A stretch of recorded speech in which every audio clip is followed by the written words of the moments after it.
ज्ञानेश का खेल बंगाल में बीजेपी की जीत के असल मैन ऑफ द मैच।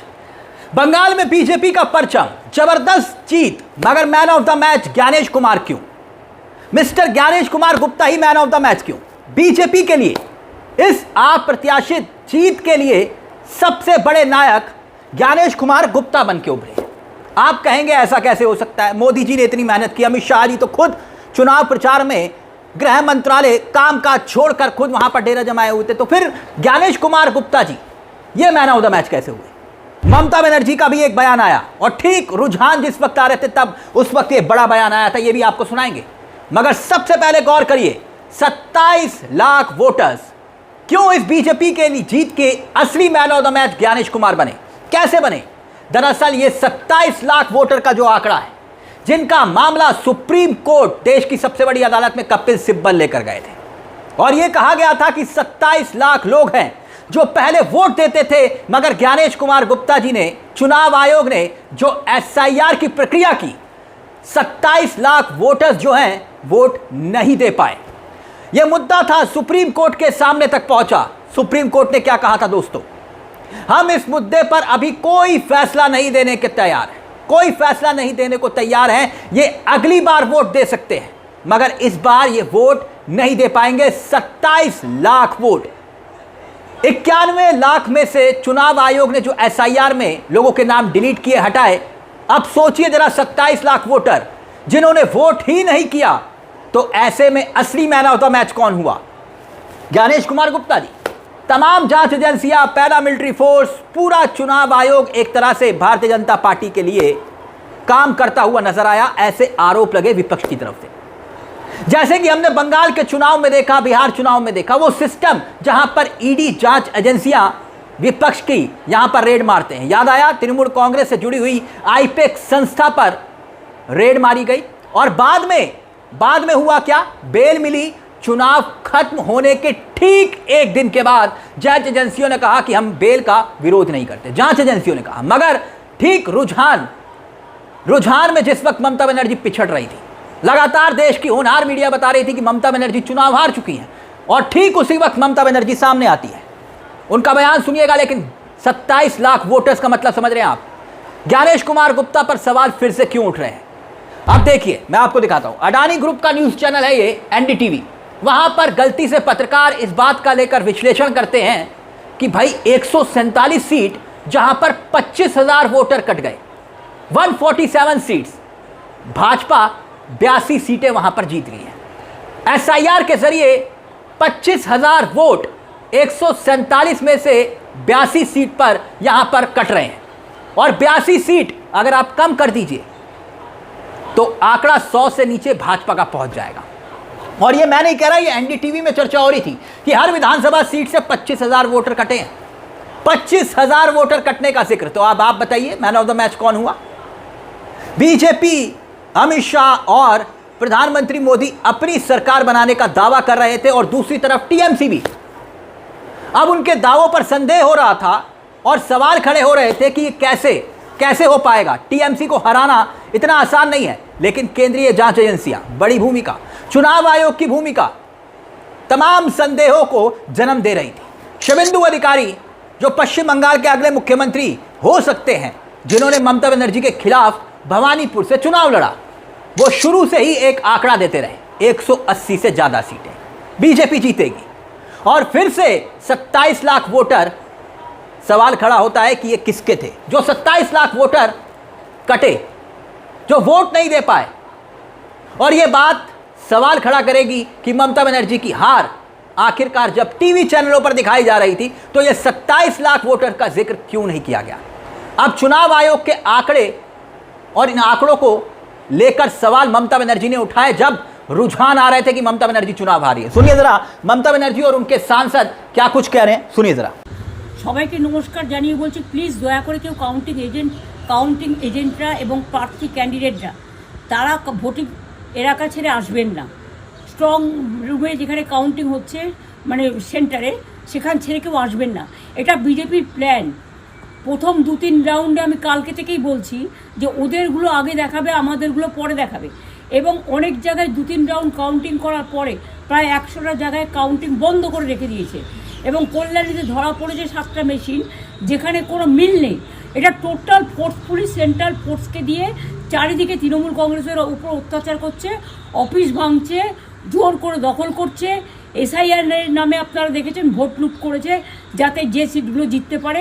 কিন্তু এখনও এমন 70টা সিট আছে, 100টা সিট আছে যেগুলো আমরা এগিয়ে আছি, সেগুলো বলছে না। টোটালটাই মিথ্যে নিউজ খাওয়াচ্ছে। আগে ডিআইসিও এই খবরগুলো দিত, কিন্তু তাকে কালকে চেঞ্জ করে দেওয়া হয়েছে। টোটালটাই ইলেকশন কমিশন নিজের ইচ্ছে মতো খেলছে, এবং সাথে কেন্দ্রীয় বাহিনীকে নিয়ে। এবং আমাদের পুলিশরা টোটাল মাথা নত করে কেন্দ্রীয় বাহিনীর আন্ডারে কাজ করছে। সুতরাং আমি সব আমাদের কাউন্টিং এজেন্টদের, আমাদের সমস্ত পার্টির কর্মীদের বলবো, অত মন খারাপ করার কারণ নেই। আমি বলেছিলাম সূর্যাস্তের পরে আপনারা জিতবেন। 3 রাউন্ড 4 রাউন্ড কাউন্ট হলেও এটা 14 রাউন্ড থেকে 18 রাউন্ড কাউন্ট হয়, তখন আপনারা জিতবেন। Wait and see, watch. আমরা সবাই আপনাদের সাথে আছি, আপনারা কেউ ভয় পাবেন না, নিশ্চিন্তে থাকুন। আবার বাঘের বাচ্চার মতো লড়াই করে যাব। एक नया अपडेट है आप लोगों के लिए जो मैं शेयर कर रही हूं। बंगाल विधानसभा चुनाव में अभी इस वक्त 100 सीट हैं जिनके ट्रेंड्स अभी तक चुनाव आयोग ने अपलोड नहीं किया है। 100 सीटों के क्या ट्रेंड है ये चुनाव आयोग अभी तक अपलोड नहीं किए हैं। हम ये भी पूछना चाह रहे हैं कि काउंटिंग इतनी स्लो क्यों है, इतनी डिले क्यों हो रही है काउंटिंग में। अभी तक तो कई राउंड्स काउंट हो जाने चाहिए, लेकिन हम देख रहे हैं कि कई सीटों में सिर्फ 1 या 2 राउंड्स गिने गए हैं। पर हम ये कहना चाहते हैं कि हमारे वर्कर्स, हमारे जो पार्टी वर्कर्स हैं, ये हौसला से भरे हुए हैं और वो वहाँ से हिलेंगे नहीं जब तक हर एक वोट को गिना गया है। हमारे पार्टी वर्कर्स हिलेंगे नहीं जब तक हर एक वोट को गिना गया है। चुनाव आयोग का षड्यंत्र से हम नहीं डरते हैं। हम ये पूछना चाहते हैं कि अभी तक 100 सीटों का ट्रेंड अभी तक चुनाव आयोग ने अपलोड क्यों नहीं किया है बंगाल विधानसभा इलेक्शन में। एसआईआर को लेकर कहा जा रहा था कि इस तरह से वोट काटे गए हैं, यानी एक प्रयोग के रूप में, जहां पर टीएमसी जीतती रही है और वोट काटने के बाद उसे एक बड़ा नुकसान होगा ही होगा, और हुआ भी है। और यह बात भी सच निकली है कि एसआईआर को लेकर ममता बनर्जी कई बार कोर्ट गई, कोर्ट से उनके पक्ष में भी फैसला आया जो बताता है कि वो सही सवालों को लेकर लगातार लड़ रही थी। चुनाव आयोग को लेकर कोर्ट गई और कई बार उनके पक्ष में कोर्ट ने फैसला सुनाया। पश्चिम बंगाल के चुनाव को केंद्र की शक्ति बनाम ममता बनर्जी के रूप में भी देखा जा रहा है, और देखा भी गया। क्यों? क्योंकि एजेंसियों को लेकर तमाम सवाल खड़े हो रहे थे जो पश्चिम बंगाल में एक्टिव हुई। एजेंसियों ने किस तरह से बंगाल में धावा बोला, 2.5 लाख से ज़्यादा केंद्रीय जवानों की तैनाती की गई। एसआईआर ने बंगाल चुनाव की तस्वीर पहले से ही लिख दी थी, ये माना जा रहा है, मगर ममता बनर्जी हर स्तर पर लड़ती हुई दिखाई दे रही थी, जीत का दावा कर रही थी। अब ये उनका अति आत्मविश्वास था, या फिर वो ये जानती थी कि एसआईआर के बाद जो खेल हो चुका है उसमें उनकी हार सुनिश्चित है, मगर अपने कार्यकर्ताओं का मनोबल वो तोड़ना नहीं चाह रही थी। वो लड़ते हुए दिखना चाह रही थी। वो कैसे भी ये साबित नहीं होने देना चाह रही थी कि वो हताश हैं।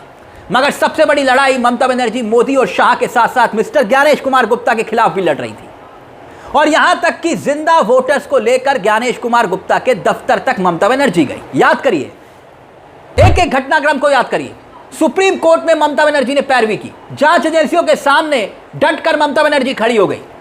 बंगाल के चुनाव की लड़ाई ऐसी थी, इसीलिए सबकी निगाहें ममता बनर्जी पर जाकर टिक गई कि वो केंद्रीय जांच एजेंसियों के सामने तक लड़ाई लड़ रही है और ज्ञानेश कुमार गुप्ता से भी लड़ाई लड़ रही है। अभी आंकड़ों के एक्सपर्ट्स बताएंगे, गौर करिएगा, आंकड़ों के एक्सपर्ट्स तमाम न्यूज़ चैनल पर बताएंगे कि आखिरकार ये जो वोट कर रहे हैं उसका नुकसान ममता बनर्जी को कितना हुआ है। और ये सवाल भी सबके सामने रहना चाहिए, लेकिन सत्ता बीजेपी के पास रहेगी, ये भी साफ है। बहरहाल कांग्रेस को सिर्फ एक अच्छी खबर मिली है, कांग्रेस को केरल से, और केरला से जहां पर भारतीय जनता पार्टी को कम से कम अभी रुझानों में जो दिखाई दिया था, नतीजों में जो दिखाई दे रहा है कि वहां पर एक तगड़ा झटका लगा है।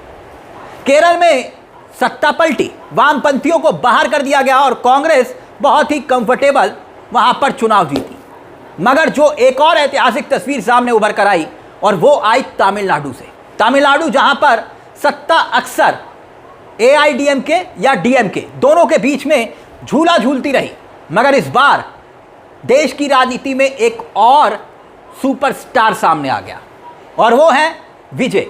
जी हाँ, विजय मैदान में उतरे और 100 से ज़्यादा सीटें पार कर लेते हैं, पूरे देश को हैरान कर देते हैं अपनी इस चमत्कारी जीत से। ये ऐतिहासिक जीत है विजय की।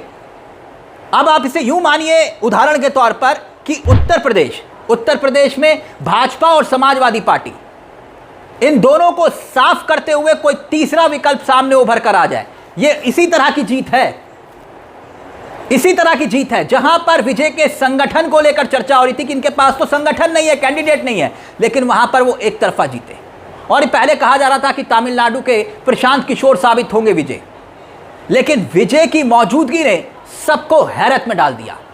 ये अपने आप में एक ऐतिहासिक है। यह जीत विजय की, एक छोटी सी पार्टी को खड़ा करना और 2 साल के भीतर जीत हासिल कर लेना, यह एक बहुत बड़ा सवाल खड़ा करता है।